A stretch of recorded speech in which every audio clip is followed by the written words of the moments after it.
عمر ایک ہونہار اور فرمانبردار بچہ تھا۔ وہ ہمیشہ وقت پر اسکول جاتا، ہوم ورک کرتا اور بڑوں کا ادب کرتا۔ لیکن کچھ دنوں سے اس کی عادتیں بدلنے لگیں۔ وہ دیر سے اسکول پہنچتا، ہوم ورک مکمل نہیں ہوتا اور جھوٹ بولنے لگا۔ امی نے پریشان ہو کر پوچھا، عمر تم آج کل بدلے بدلے کیوں ہو؟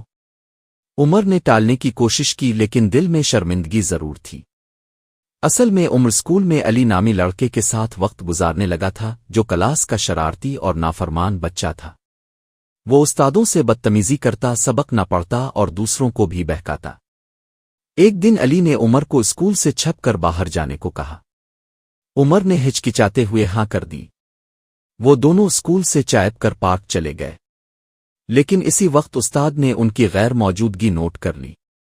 اگلے دن پرنسپل نے دونوں بچوں کو بلایا اور سختی سے پوچھ گچھ کی۔ عمر نے سچ سچ سب بتا دیا۔ پرنسپل نے عمر سے کہا، بیٹا تم اچھے طالب علم ہو، برے ساتھی کا اثر تمہیں برباد کر سکتا ہے۔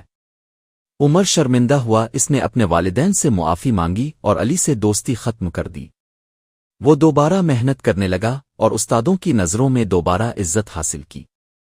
عمر نے سیکھا کہ برے دوست صرف وقتی خوشی دیتے ہیں لیکن ان کا انجام نقصان دہ ہوتا ہے۔ اچھے دوست وہ ہوتے ہیں جو تمہیں بہتر انسان بننے میں مدد دیں۔ سبق: ہمیشہ اچھے دوست چنو کیونکہ ساتھی کا اثر انسان کی زندگی اور کردار پر گہرا ہوتا ہے۔